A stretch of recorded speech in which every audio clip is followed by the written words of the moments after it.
Ele revelou os seus caminhos a Moisés, mas ao povo de Israel, seus feitos maravilhosos.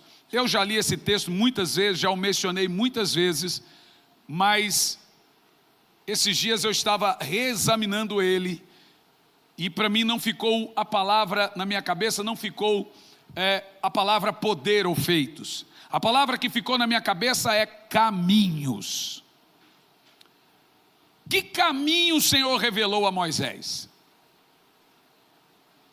Porque presta atenção, no contexto aqui o povo de Israel conheceu apenas o poder de Deus. Pode parecer muito, mas é pouco. Eles se limitaram a conhecer o poder, a maravilha.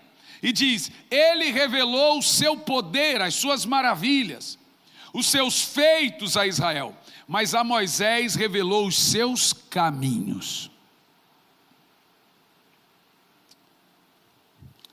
Você sabe qual é a diferença?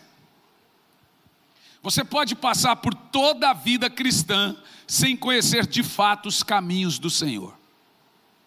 O que mais vemos aí são crentes que não conhecem os caminhos de Deus.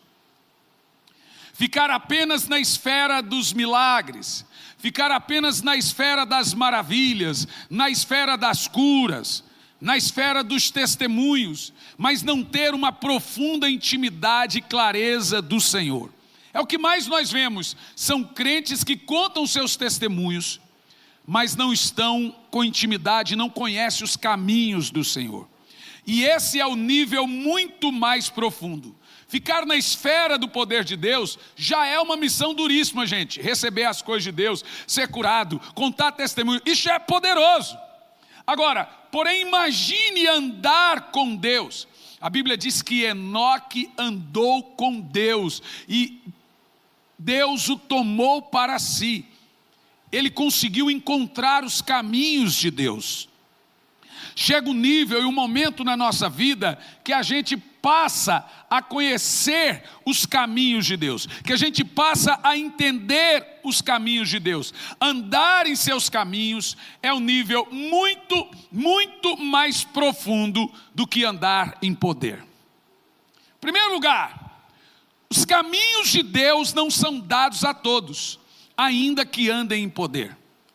O camarada pode curar enfermo, expulsar demônio, fazer maravilhas e não conhecer a Deus.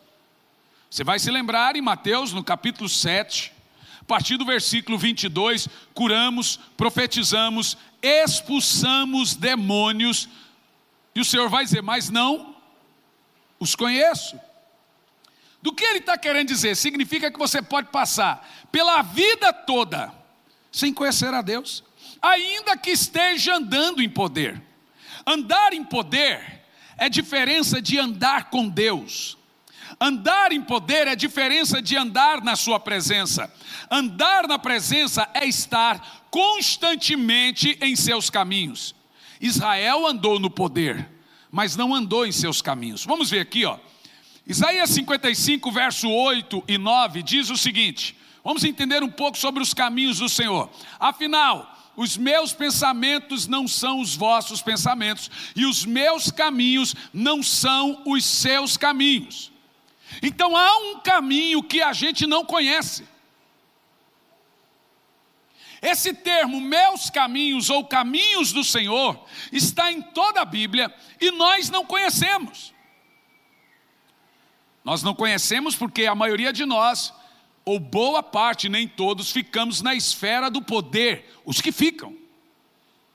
Gente, eu já aprendi uma coisa diferente em um ambiente cultual. Um culto com unção é poderoso. Um culto com presença é de moer. Se você está num ambiente que a presença de Deus vem, você não vê muita gente caindo para lá, para cá, você só vê choradeira. É um temor que desce e uma vontade de gritar, de chorar. A unção, a pessoa cai e chora e grita e paralítico anda, é um peteco, isso é unção. Mas a presença, ela traz um quebrantamento, ela arrebenta com a gente, ela derrete a gente, é diferente. Porque os meus pensamentos não são os vossos pensamentos, nem os vossos caminhos os meus caminhos. Diz o Senhor, verso 9, assim como os céus são mais altos do que a terra, também os meus caminhos são mais altos do que os vossos caminhos, e os meus pensamentos mais altos que os vossos pensamentos. Então, o que é conhecer os caminhos de Deus? É conhecer seus pensamentos. É saber o que Deus quer. Observa algo aqui, ó. Caminhos aqui, o termo para caminhos na Bíblia aqui é mente, pensamentos, vontades. Caminhos, pensamentos, mentes, vontades é a mesma coisa.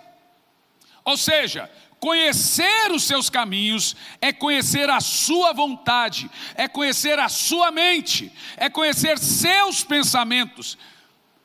Mas é estranho porque ninguém pode conhecer a mente do Senhor sem que Ele a revele. Veja Romanos 11, versículo 34. Quem é que pode conhecer a mente de Deus? Pois quem conheceu a mente do Senhor? Quem se tornou seu conselheiro? Bom, em tese aqui, ninguém sabe o que Deus está pensando, e nem deveria, em tese. Mas há certos homens que Deus revelou sua mente a eles. E você vai ver isso aqui comigo hoje. Para você entender, ó, Davi conseguiu conhecer toda a vontade de Deus. Veja em Atos 13, versículo 22. Diz aqui: depois que tirou o reinado de Saul, Deus lhe deu Davi como rei, sobre quem testemunhou: achei Davi, filho de Jessé, homem segundo o meu coração, e ele fará tudo conforme a minha. Davi conheceu o caminho de Deus. Por que Davi foi escolhido? Porque ele iria andar somente no caminho de Deus. Deus iria pôr o pensamento dele no pensamento de Davi. Deus iria revelar a mente dele a Davi, e Davi iria obedecer. O grande segredo de Davi não é que ele era um santo, é que ele era obediente. Qual é a diferença de Davi para Saul? Saul é um coração diabólico, desobediente, duro. Deus falava, ele retrucava, ele não cedia. Agora Davi tinha um coração obediente, humilde. E diz o texto aqui que o grande segredo de Davi é que ele fazia toda a vontade de Deus. Gente, você já se parou para perguntar: eu quero fazer toda a sua vontade, Senhor? Então experimente orar: Senhor, dê o coração de Davi a mim, porque eu quero conhecer a sua vontade, quero conhecer seus pensamentos, quero conhecer a mente do Senhor. Por isso que a Bíblia diz que Davi era um homem chamado segundo o coração de Deus. Por que segundo o coração de Deus?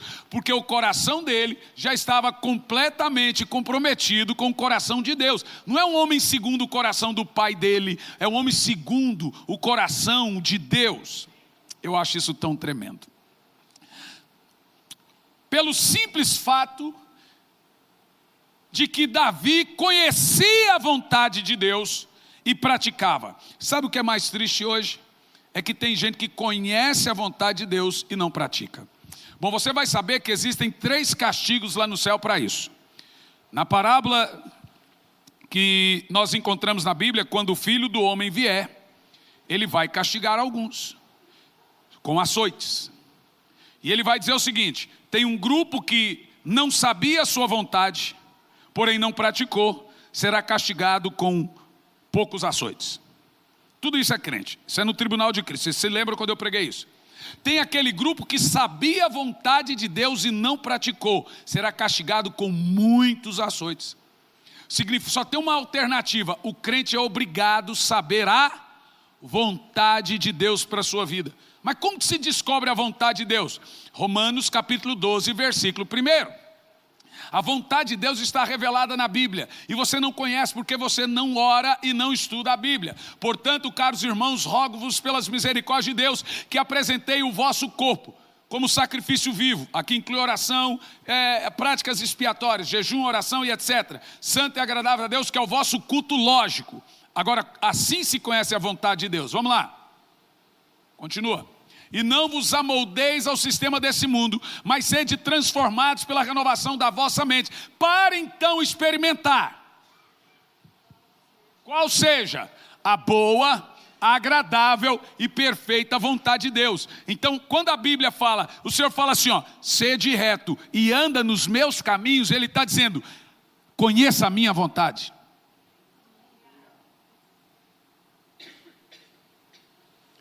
É obrigatório de cada crente que, primeiro, não se amolde. A palavra se amoldar ali é o termo para calçar sapato. O que Deus está dizendo para o seu povo é: não põe o pé nesse sapato chamado mundo. Esse sapato não é para o teu número. Ele diz: não se amolde a esse sapato chamado mundo. Muito pelo contrário, sede transformados pela renovação da vossa mente. E aí, primeiro, se apresenta o culto, sua vida, como sacrifício santo agradável a Deus. Oferecer-se ao Senhor como sacrifício ao Senhor. Ofícios expiatórios, culto sacrificial, orando, se consagrando, buscando ao Senhor. E aí então você tira o pé do mundo. Aí você vai passar a experimentar os caminhos de Deus, que é a boa, perfeita e vontade do Senhor para a sua vida. É o que você ouviu de Davi aí. Davi era um homem segundo o coração de Deus, porque ele fazia toda a vontade de Deus. Você tem feito toda a vontade de Deus? Mas pastor, eu não sei qual que é, pois você deveria saber. Aí surge uma outra pergunta ainda mais interessante. Conhecia Moisés e Davi a mente do Senhor? Os caminhos do Senhor? Vejamos em Êxodo 33, 13. Êxodo 33 e 13. Agora, portanto, se me vês com agrado, mostra-me o teu. Veja que Moisés não falou: mostra-me os teus milagres. Mostra-me os teus caminhos. Moisés está falando assim: eu quero saber o que está na sua mente, Senhor. Quero saber o que o Senhor está pensando em fazer. A palavra caminho aqui é direção. Qual a ideia que o Senhor tem? A mesma coisa se você chegar para mim e falar: pastor, o que o Senhor pensa para o meu ministério o ano que vem? Qual é o seu caminho? Eu queria saber qual é a sua vontade, pastor, para a minha vida. E aí eu vou ver se eu revelo ou não a você os meus caminhos. Mas eu posso revelar a você os meus talentos, posso mostrar a você que eu sou bom nisso, naquilo outro, estou revelando o meu poder. Agora, meus caminhos, gente, na minha casa só vai quem eu conheço demais. Na sua também, não é? Você tem que conhecer as pessoas para você andar com elas. E são os caminhos. Para viajar comigo eu tenho que conhecer. Aí eu estou revelando o meu coração para as pessoas. Porque tem gente que se descobre seus defeitos, elas deixam de te amar. E se você andar comigo por causa das minhas qualidades, você vai me abandonar quando conhecer meus defeitos. Então você tem que saber para quem você desnuda a sua alma, para quem você revela seus caminhos. O texto aqui diz: Moisés fala: agora, pois, se achei graça em teus olhos, rogo-te, me faça saber nesse momento o teu caminho. E o texto continua dizendo: por que Moisés queria saber o caminho de Deus? A fim de que eu te conheça ainda mais. Se você não souber o caminho de Deus para a sua vida, você não o conhece. O grande segredo da intimidade é conhecer os caminhos do Senhor. E esses caminhos do Senhor não são revelados a qualquer um. Como nós aprendemos aqui, eu revelei meu poder para Israel, mas para Moisés revelei o meu caminho. Eu acho isso tão... E agora olha a promessa. A promessa. A fim de que eu te conheça ainda mais e continue sendo agraciado com a tua misericórdia. Lembra-te de que essa nação é o teu povo. Olha o resto do texto. Ao que Avé lhe respondeu: eu pessoalmente lhe darei descanso. Gente, eu amo esse texto, porque ao final das contas, os caminhos do Senhor é estar em um descanso.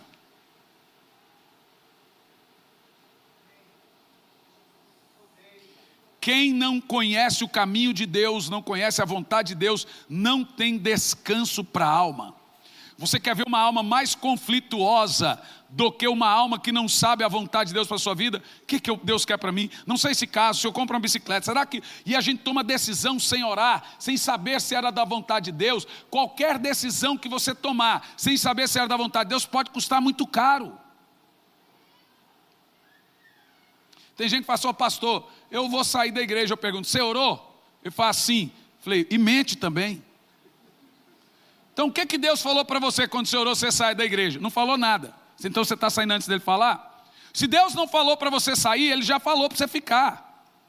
Ele não precisa vir falar saia.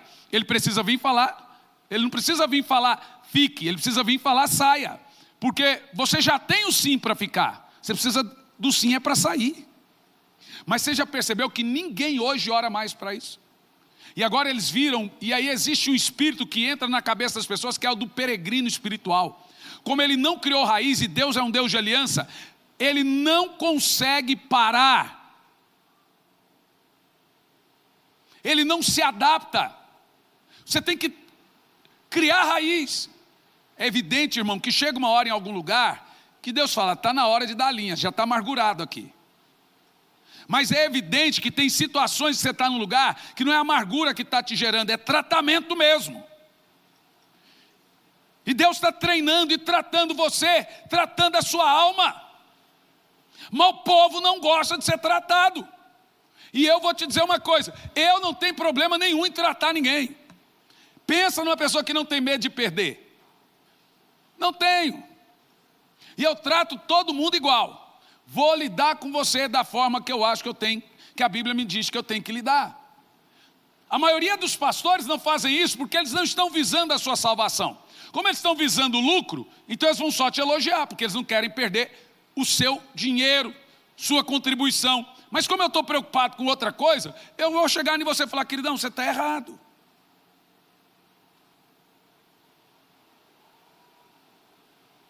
Nós precisamos entender, olha o que diz o texto. O Senhor diz a Moisés, irá a minha presença diante de ti e lhe darei descanso. Então o termo presença de Deus e caminho de Deus é a mesma coisa.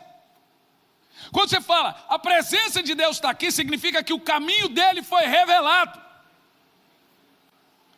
Moisés pediu, quero conhecer seu caminho. Deus falou, então minha presença vai com você.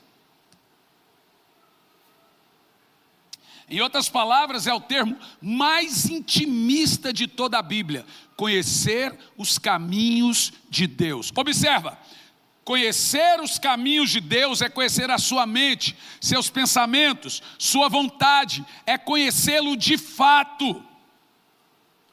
Significa que você pode passar pela vida cristã, sem ter uma profunda revelação do Senhor. E por quê? Porque existe um preço para tudo, gente. Para ser salvo, você precisa crer em Jesus e entregar a sua vida a Ele. Esse é o preço.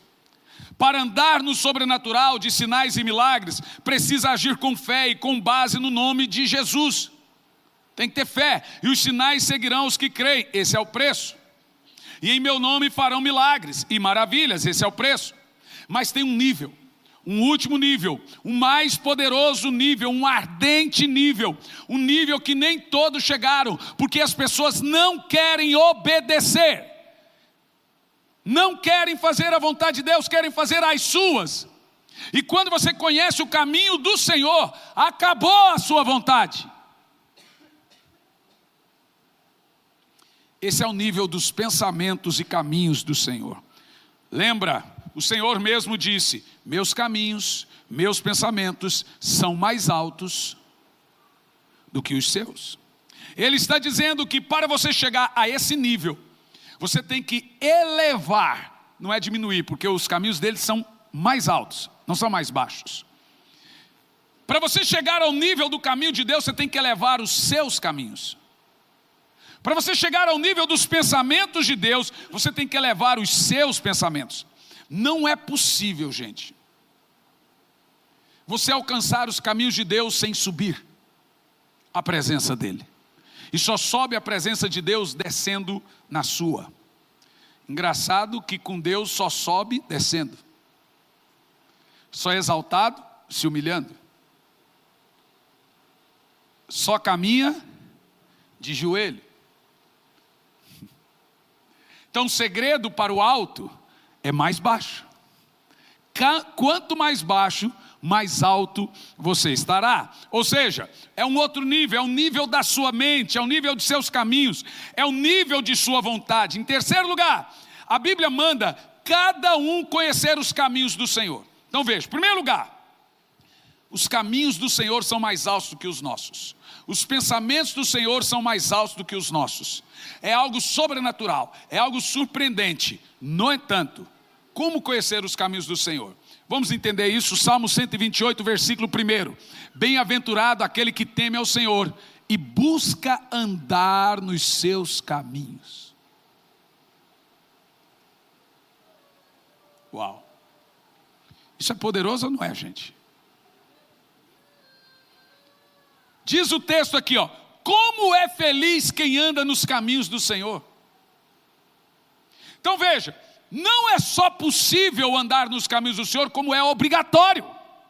Como nós devemos andar nos caminhos do Senhor. Mas sabe, o nosso coração tem uma rebelião terrível. Uma rebelião luciferiana. Todo mundo quer um pastor, mas não um que lhe fale a verdade.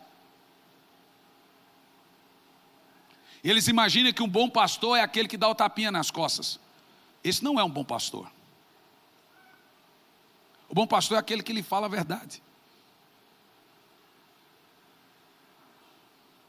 Porque se os caminhos do Senhor são diferentes dos nossos, pelo menos a maioria de nós aqui estamos fazendo 90% das coisas que não é da vontade de Deus. Olha a gravidade disso que você está ouvindo.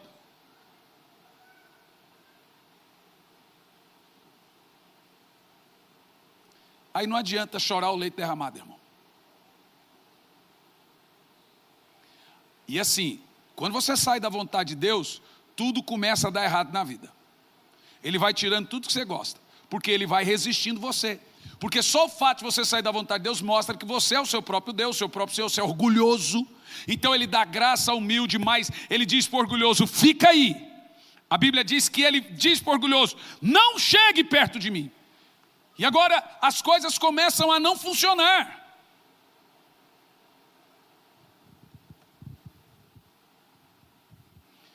Para conhecer os caminhos do Senhor, gente, o preço é a profunda intimidade com Ele. Primeiro que a Bíblia já diz, como é feliz quem conhece a vontade, os caminhos, a mente e o pensamento de Deus. De fato, veja, eu não recebi nenhuma colheita da oferta que fiz. Mas você sabe qual foi a minha felicidade? De saber que eu tinha certeza que eu ouvia a Deus, porque o cara orou justamente aquele valor. Eu falei, uau, como é bom ouvir a Deus. E falou, uau, foi Ele mesmo. Aí te dá um prazer, um senso assim, uau, meu coração está entendendo a vontade de Deus. Depois de 42 anos, depois de velha, vai acertando. Gente, se você entender como é maravilhoso servir a Deus, mas servir a Deus, porque tem gente que fala, eu sirvo a Deus, serve mesmo. Na verdade, alguns servem a seu ventre, serve a sua vontade, serve a seus interesses. Tudo vai bem até que seu ego seja ferido, e está servindo a Ele.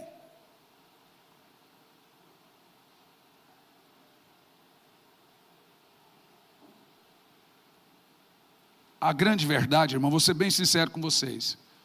Boa parte de nós precisamos nascer de novo, se converter. Ter uma experiência com Deus. É isso mesmo. É uma crentalhada que não é crente, às vezes até endemoniada. Estou falando para você.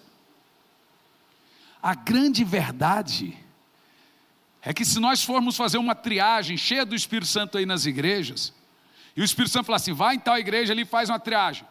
Eu vou te encher do meu Espírito, você vai saber, quando todo mundo que é crente, misericórdia. Você imagina se lá no céu Deus vai falar, para um lado bode, para o outro ovelha. Gente, se isso fosse hoje, veja que só no grande dia o Senhor vai determinar quem é ovelha e quem é bode. Ave Maria, irmão, o que é isso? Pelo amor de Deus, a minha grande preocupação é não chegar diante de Deus com casco ainda.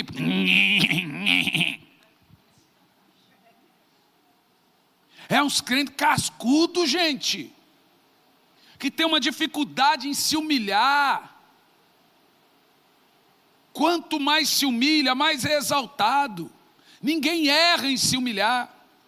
tem uma dificuldade em orar antes de tomar decisão. A gente toma as decisões de forma afoita. Nunca tome uma decisão quando você estiver muito eufórico, feliz, e nunca tome uma decisão quando você estiver muito nervoso, muito bravo.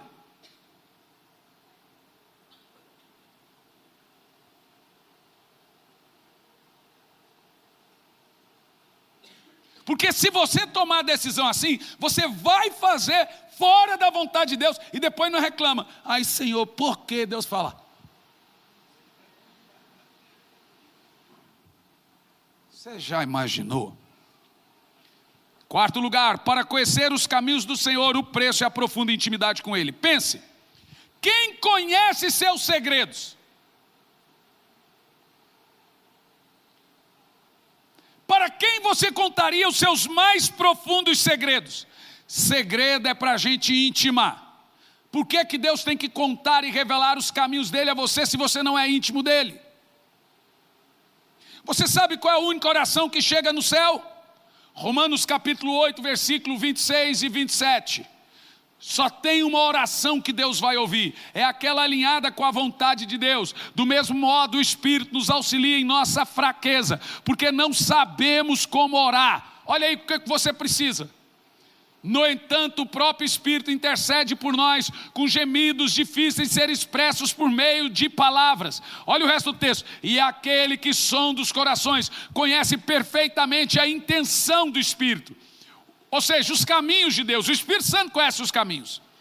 Portanto, o Espírito ora pelos santos em conformidade com a vontade de Deus. Ou seja, a única oração que Deus vai ouvir de fato é aquela que o Espírito Santo levou. E a única oração que o Espírito Santo leva é aquela em conformidade com os seus caminhos, pensamentos e vontades. Está aí a resposta porque suas orações não são respondidas. Porque elas não estão de acordo com a vontade de Deus. Quem conhece esses seus segredos?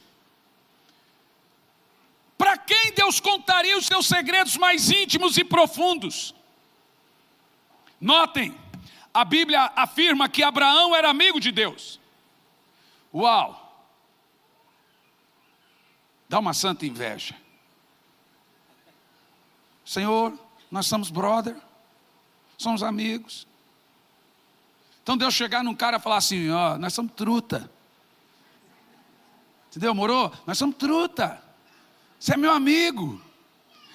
Deus o visitou. E não foi apenas para lhe prometer um filho, não. Deus foi na casa de Abraão. Foi também para revelar seus caminhos. Diz o texto, ó: ocultarei a meu servo Abraão o que estou prestes a fazer? Você vai se lembrar que Deus de lá foi em Sodoma. E ele disse: será que não vou contar a Abraão o meu segredo, o que eu estou prestes a fazer em Sodoma? Então não foi só para dar um filho. Ele foi lá contar para o amigo dele o que ele iria fazer em Sodoma. Ele revelou um segredo que só Deus podia saber. Então o anjo estava saindo, né, Adonai, o Senhor Jesus saindo da casa de Abraão. Ele parou. Ocultarei eu do meu amigo o que estou prestes a fazer? Não. Abraão, vem cá que eu vou te contar. Uau, gente, pelo amor de Deus. Uau, é muita intimidade com Deus. Ocultarei eu de meu servo Abraão o que estou prestes a fazer? Foi nessa ocasião que o Senhor saiu da casa de Abraão para destruir Sodoma e Gomorra. E ele deu um recado. Ele contou. Você quer ver mais? Ele revela seus segredos, seus caminhos e suas mentes aos seus servos. Neste nível é que nós descobrimos algumas coisas. Primeiro, o que é ser um servo de Deus? Olha para mim. Você sabe o que significa servo do Senhor? Primeiro livro de Reis 16, 18 e 36. Observa o que Elias fala sobre seu servo.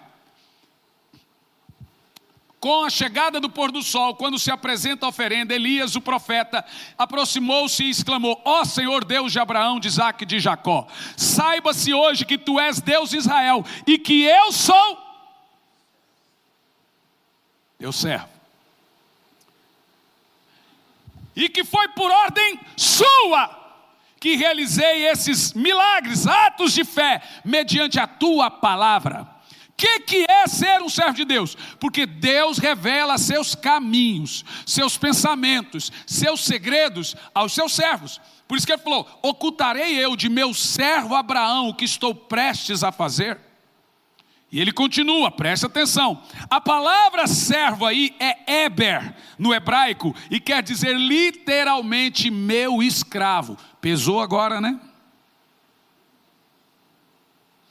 Ou você é senhor, ou você é escravo. O nosso problema é que a gente não quer ser servo. A gente quer ser nosso senhor. Aí o Adãozinho entra dentro da gente e fala assim: como assim escravo? Já vou te mostrar. Amados, nós não devemos pensar que todos que se dizem servos de Deus são servos de Deus, a menos que saibamos o significado de ser um servo de Deus. O preço é altíssimo. Para ser usado como voz profética, como boca de Deus, como servo de Deus, você não tem noção, meu querido irmão, do preço que é. Não, nem passa pela sua cabeça o preço que um verdadeiro servo de Deus paga. Esses que pagam o preço são servos, e são a eles que Deus revela os seus caminhos, segredos, pensamentos. E a Bíblia diz que Deus não faz nada sem revelar esses seus segredos, sua mente, seus pensamentos e sua vontade. Você quer ver? Amós 3, versículo 7. Com certeza o Senhor soberano não realizará nada sobre a terra. Eu pego esse texto: ocultarei eu de meu servo Abraão que estou prestes a fazer. Olha que Deus não tem obrigação, mas Ele ama dar satisfação aos seus servos. Isso é um critério dele. Ele não é obrigado, mas Ele diz: não farei nada sobre a terra, antes de primeiro revelar. Coloque aqui a palavra desígnio, pensamento, caminho, vontade. Revelar meus caminhos aos seus servos, os escolhidos, os profetas.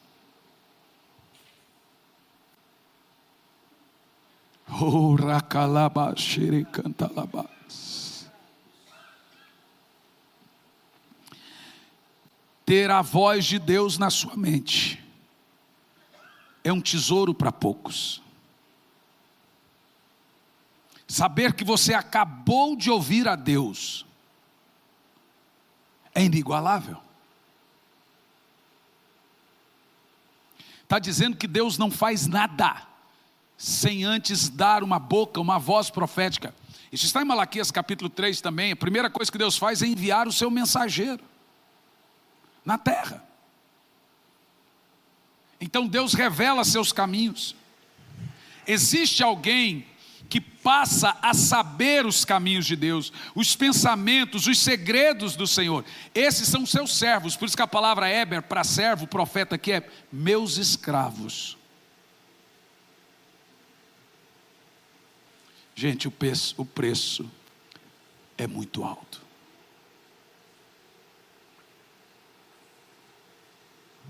Mas você não precisa ser um profeta. Você não tem obrigação de ser um profeta. Você tem a obrigação de obedecer. O negócio seu é obediência. O povo de Israel, 2 milhões de pessoas, não ouvia o que Moisés ouvia, mas eles tinham que obedecer.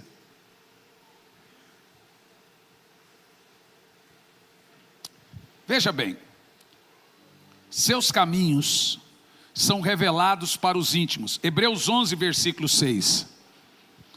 Em verdade, sem fé é impossível agradar a Deus, porquanto qualquer pessoa, não está dizendo só o profeta, qualquer pessoa que dele se aproxima, é indispensável que creia que ele é real e recompensa todos que consagram a ele.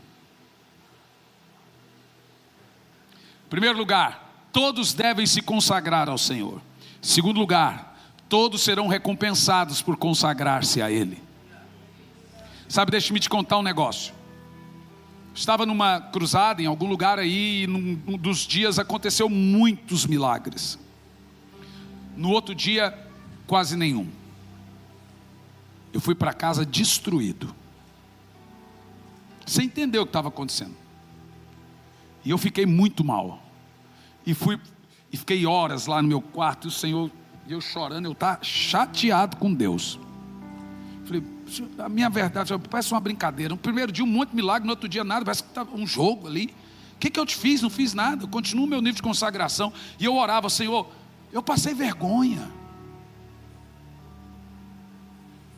Não me deixe passar vergonha. Honra teu servo, Senhor. Gente do céu, que vergonha eu passei. Foi depois dessa oração. Porque o Senhor chegou em mim e disse: deixa-me ver se eu entendi. Você está me pedindo para eu te honrar curando alguém? É, Senhor. Ué, mas eu pensei que a honra era minha. Eu falei, como assim? Eu não honro ninguém dando um dom, curando. A cura não foi feita para honrar você. A cura foi feita para me honrar. E por causa da dor das pessoas. Você é só um servo. Ah, irmão, aí o resto foi só vergonha.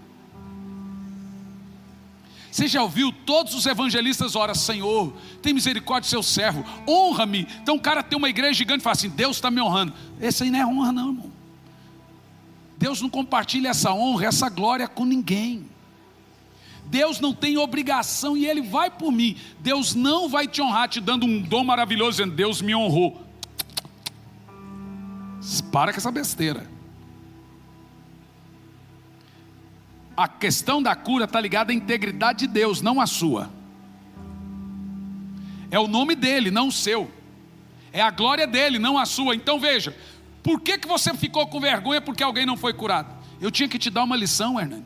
Você tem que entender que a integridade é minha. Agora você vai lá hoje e você vai entender que o nome é meu, a glória é minha, a integridade é minha. E pare de se frustrar.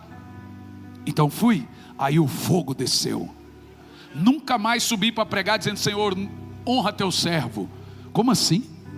A honra do teu servo já te dei. Te dei uma linda esposa, filhos maravilhosos, uma casa abençoada. Está isso a honra. E tem mais no céu. Agora eu vou te dar dom de cura, e isso é honra. Vou te dar uma grande igreja. Não, isso não é honra não. Isso é minha honra. É minha glória. Mas normalmente você vê as pessoas dizendo: Senhor, honra teu servo. Não envergonha teu servo. É tudo ego, gente. É ego puro, mas não é na maldade. Gente, não.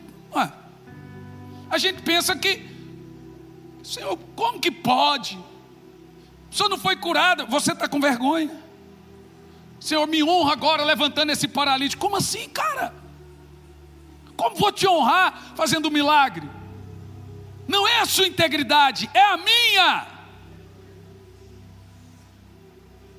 Por isso que a Bíblia diz que existe recompensa, mas não é esse tipo de recompensa que você pensa. Seu ministério não é recompensa para você. O dom que Deus te deu não é honra para você. Ah, minha célula explodiu, cresceu, estou sendo honrado. Não está não, essa honra ainda é dele. A sua honra é bênção na sua família, prosperidade na sua família, saúde, aí é honra. Ali, tudo que acontece no ministério é a honra dele, glória dele, louvor dele, tudo. Pare!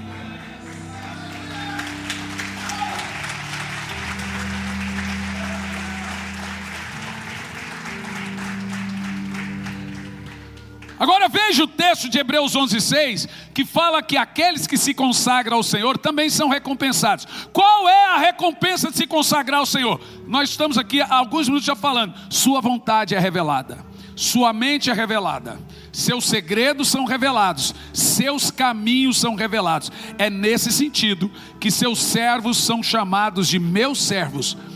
Por isso tem algumas coisas que existe aqui que eu gostaria de mostrar a você. Já falei, mas vou terminar repetindo. O turno da oração do servo é diferente do turno da oração de qualquer outro.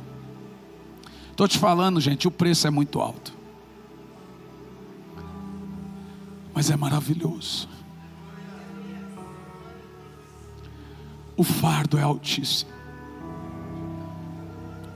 Mas sabe, dói quando você está em oração, orando o nome de uma pessoa na oração, e depois ela vem falar: porque eu não sei se eu vou ficar na igreja. Ah, eu estou isso, aquilo outro. Você fala assim: uau.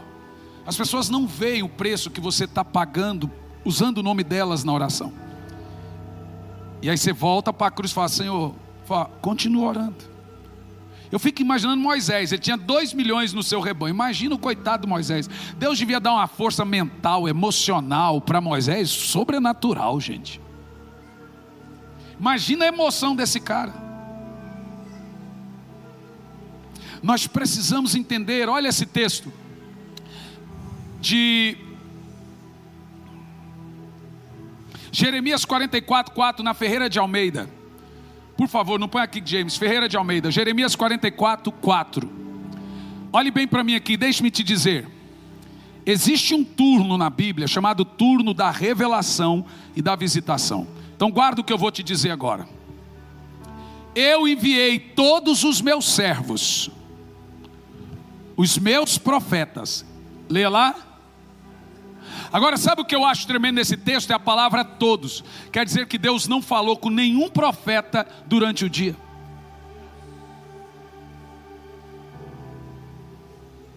O preço é alto, gente. Jesus orava à madrugada. Presta atenção. Foi às 6 da manhã que Jacó venceu aquela luta com o anjo. 6 da manhã. Às 6 da manhã que o maná desceu. Foi entre 3 às 6 da manhã que Jesus veio andando sobre as águas depois de orar na 4ª vigília. Há 4 turnos de oração da revelação e visitação, que vai das 18 às 6 da manhã. De 3 em 3 horas um turno. 18 às 9 da noite, 9 à meia-noite, meia-noite às 3, 3 às 6.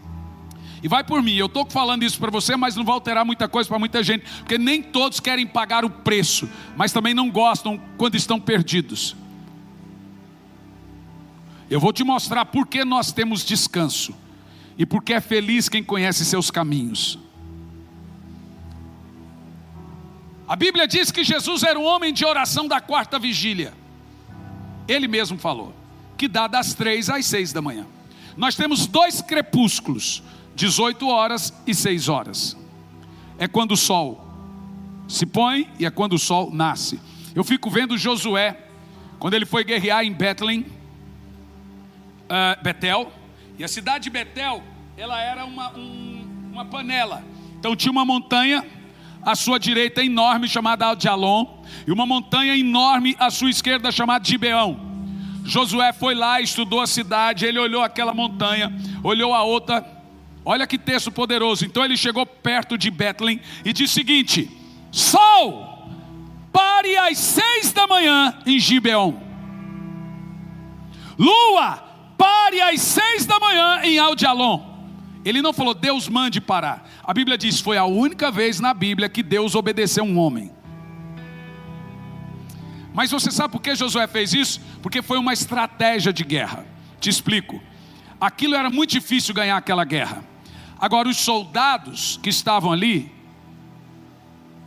quando eles olhavam para frente, eles viam noite. Se olhassem para trás, viriam.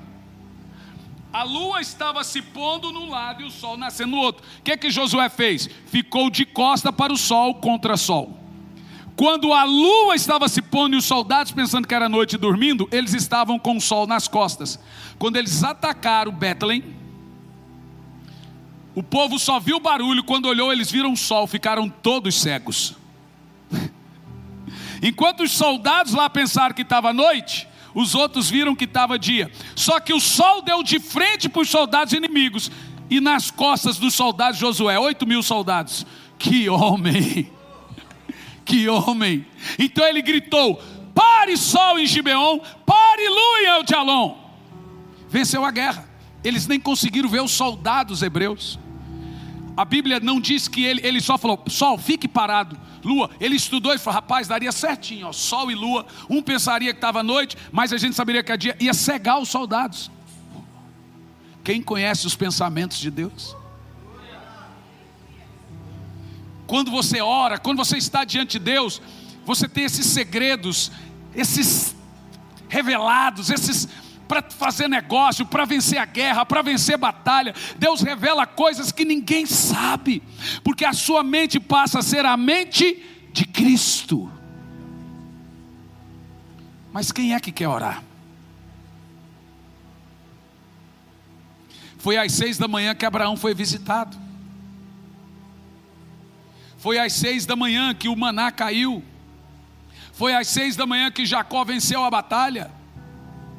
Era das 3 às 6 que Jesus orava. Pastor, só está pondo um peso na gente por orar de madrugada? Eu só preciso pregar. Se você quer orar de madrugada, não, o problema é seu. Mas a minha mensagem hoje se consiste em: você quer ter segredos sobrenaturais e conhecer os caminhos de Deus? Há turnos específicos para isso. O Senhor diz: eu falo com todos os meus servos, os profetas, na madrugada. Todos. Então o preço está aí. Esse é o preço.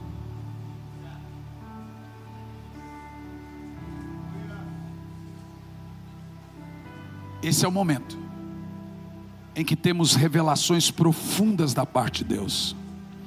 Aí você ouve verdadeiramente a voz dele dentro da sua cabeça. Põe para mim o Salmo 91, por gentileza. Aquele que vive na habitação do Altíssimo. Põe Ferreira de Almeida mesmo. Eu gosto das duas versões. Aquele que habita no esconderijo. A palavra esconderijo ali é lugar secreto da oração. Aquele que vive no esconderijo do Altíssimo, à sombra do Onipotente descansa. Deixa congelado. O que acontece ali? Você só tem descanso debaixo de uma vida de oração. E continua. Vocês já perceberam, andando aqui comigo, que eu sou muito prático no Evangelho. Eu vou passar a vida lhe ensinando coisas práticas do Senhor. Isso se chama prático. Então, só não aprende quem não quer. E continua. Direi o Senhor, Ele é o meu Deus, o meu refúgio, minha fortaleza. Existe um lugar em Deus que é o seu esconderijo, seu refúgio, sua fortaleza. E continua. Nele confiarei, porque Ele te livrará do laço do passarinheiro e da peste perniciosa. Continua. E te cobrirá com as suas asas, e debaixo das suas asas, tem um texto aqui, estarás seguros. Por isso que a mensagem hoje é: debaixo das suas asas tem um lugar em Deus que você está seguro. E sabe onde é esse lugar? Debaixo das suas asas.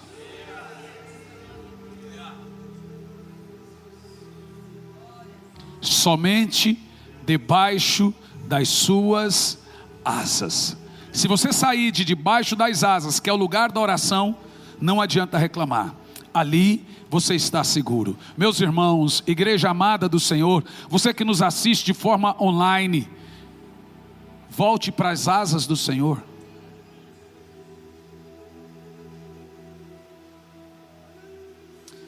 Volte para o seu quartinho secreto. Seu problema não é falta de dinheiro, é falta de oração. Vá pedir dinheiro para Deus. Vá pedir cura para Deus. Deixa Deus falar: Senhor, revela para mim meu coração. Você vai ficar com vergonha de você. O jejum arrebenta com a gente, que ele mostra o coração da gente para a gente mesmo. Eu não acredito. Como que eu tive coragem de fazer isso? Mas volte para as asas do Senhor, porque é debaixo das suas asas que nós estamos seguros. É só debaixo das suas asas que nós estamos seguros. Debaixo das suas asas, Ele nos livra do laço do passarinheiro, da peste. O diabo te olha e não te vê. Ele te procura e não te acha. Isso é debaixo das suas asas. Deus não tem responsabilidade de manter ninguém seguro de fora das asas. Esse é o mesmo texto que Jesus fala para Jerusalém. Jerusalém, Jerusalém, quantas vezes eu quis colocar vocês debaixo das minhas asas e vocês não quiseram. Por isso vocês não estão seguros, porque vocês saem de debaixo das minhas asas, como a galinha junta seus pintainhos. Eu quis ajuntar vocês debaixo das minhas asas.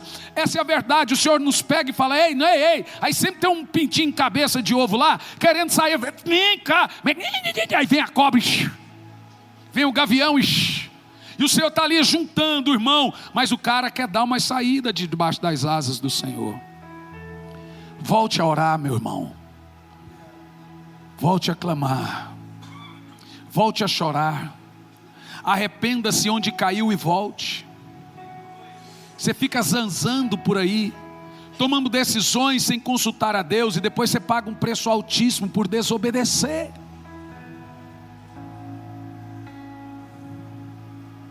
Aí, num culto como esse hoje, você sabe aonde você deveria ter obedecido e não obedeceu. É uma manhã de conserto. É uma manhã de arrependimento. Primeira coisa, nos arrepender de ter sido nosso Senhor. Fazer a minha vontade. Porque todo mundo que faz algo sem consultar Deus está fazendo a sua. Porque se Deus não falou, significa não se mova. Não faça nada. Se a nuvem não se movia, a gente continua acampado. Nós já tentamos sair daqui várias vezes, mas Deus falou, calma, não se mova. A gente só move quando a nuvem move. Que a gente faz as coisas, toma na cabeça, depois culpa Deus. Mas eu gostaria de dar uma chance. Pastor, eu vou me humilhar aqui hoje, sim. Eu vou reconhecer onde eu tenho errado. Mas eu vou diante do altar hoje, vou falar, Senhor, me perdoa. Eu vou procurar buscar a direção do Senhor. Espírito Santo, fala comigo sobre isso. Ele vai falar, gente. Primeira coisa, Ele dá paz no coração. Segundo, Ele fala através de um sonho, uma visão, uma profecia. Alguém vem dar uma palavra, um culto. Ele sempre fala. É você que é altroz demais. É você que é fugaz demais. E o nome disso é rebelião. Então você que quer propor ao Senhor um novo estilo de vida sua e Ele, vem à frente, se dobre, chore aqui diante do altar por alguns minutos. Pode vir.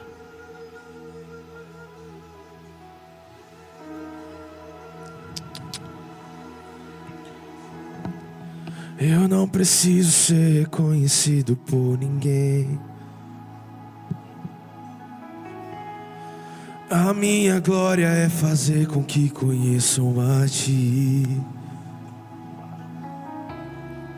e que diminua eu, para que Tu cresça, Senhor. Chore diante dEle. Mais e mais. Fala, Senhor, eu vejo o meu coração agora. Eu vejo o meu coração. Eu sou fugaz, sou duro. Mas, Senhor, eu me ajuda a melhorar, me ajuda a mudar. Fala com Ele. Escondo o rosto para que vejam Tua face em mim. Oh, Espírito Santo.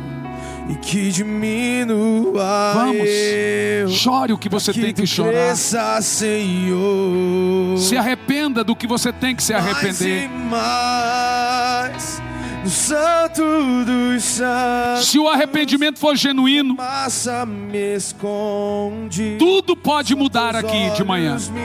A dor vai embora, a angústia vai embora. Só precisa se arrepender. É o meu abrigo. Fala, Senhor, revela-me os Teus caminhos. Revela-me os Teus caminhos, Senhor. A Tua vontade. Eu me arrependo de ser o meu Senhor. Eu quero que o Senhor seja o meu Senhor. Fala para Ele. Massa me esconde, só Teus olhos me veem.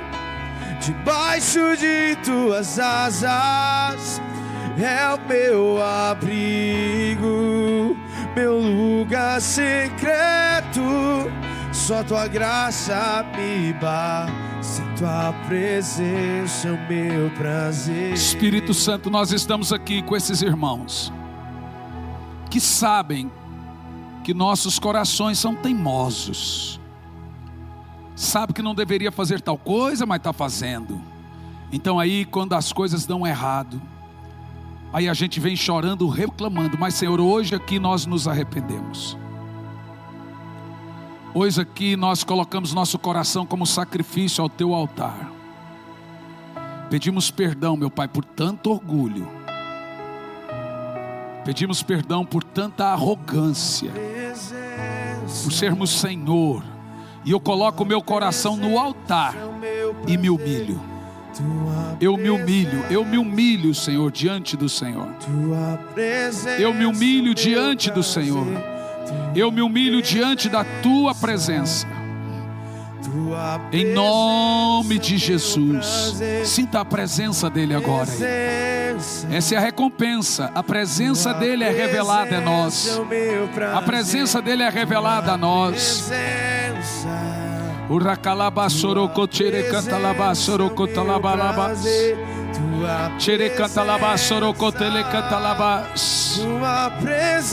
Oh Espírito Santo, nós te amamos, Espírito Santo. Tua presença é o meu prazer.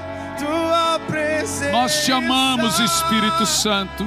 Tua presença. O Santo dos Santos. Fique em pé agora, toda a igreja. Só teus olhos me veem. Cante isso. Debaixo de tuas asas é o meu abrigo, meu lugar secreto. Só tua graça me basta, em tua presença é o meu no Santo dos Santos. No Santo dos Santos, a fumaça me esconde.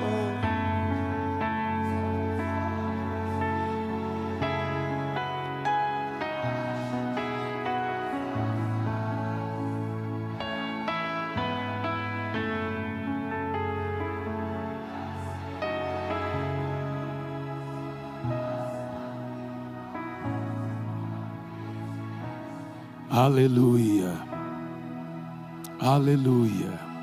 Põe a sua mão em posição de receber.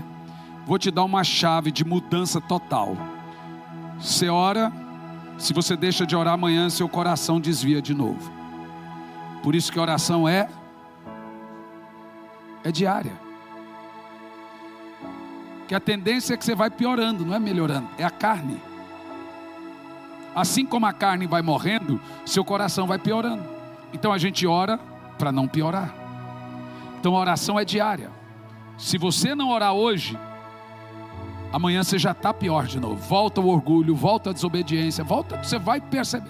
Então, irmão, não deixeis, diz a Bíblia, de orar. Não abandone a oração diária. E a primeira coisa que você faz na oração é passar pela cruz e colocar diante do Senhor sua alma. Falar: Senhor, revela meu pecado, revela meu coração, fala comigo, Pai. E Ele vai revelar. E aí você vai melhorando. Mas se você orar um ano todo dia, todo ano, chegou em janeiro, primeiro 2 de janeiro não orou, 1, 2, 3 de janeiro já orou, dia 4 de janeiro você já está ruim de novo. É o Adão, gente. Olá, meus queridos, aqui quem fala é Hernandes Santos, sou pastor, sou professor no Instituto Sabedoria e Graça e é disso que venho falar de você agora. Tem muita gente que tem muita vontade de fazer teologia, de concluir um curso em bacharelado em teologia de 2, 3, 4 anos e etc. Mas é muito difícil. Ainda mais se tratando que você tem que ir lá no curso, disponibilidade de horário, e vem as questões de valores. Eu fiz um levantamento por alto dos valores mensais de um curso livre de teologia. Fica na média aí de 500, 600, 700, 800 reais por mês que você paga durante todo o curso. O que nós fizemos? Disponibilizamos uma maneira de você fazer um curso.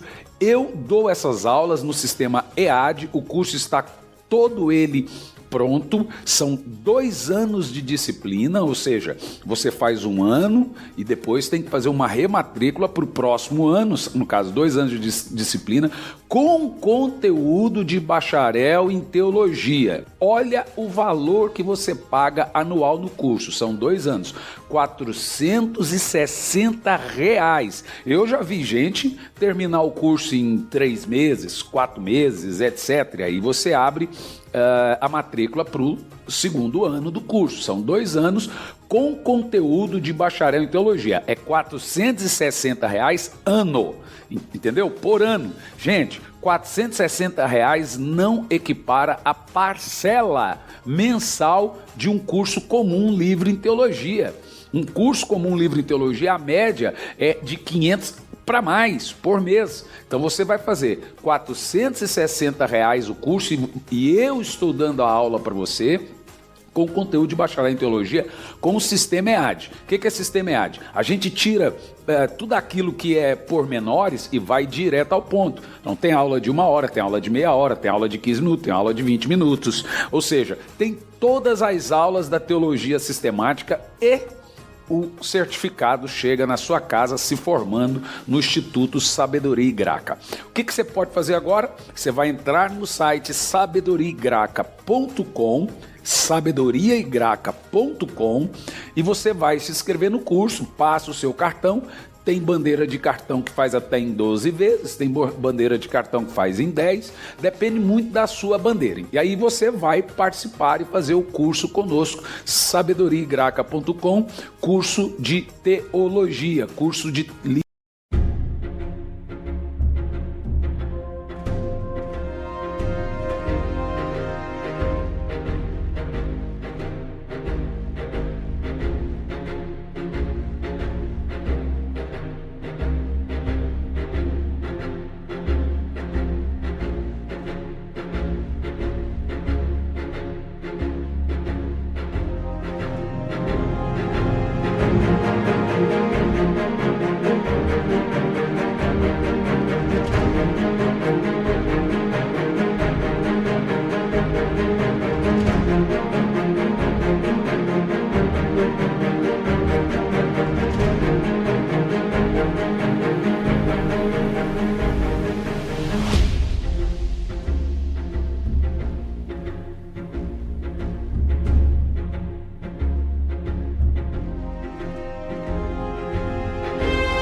de teologia com conteúdo de bacharelado em teologia. Espero você como meu aluno no Instituto Sabedoria e Graça. Entra no site sabedoriaigraca.com. Que Deus te abençoe.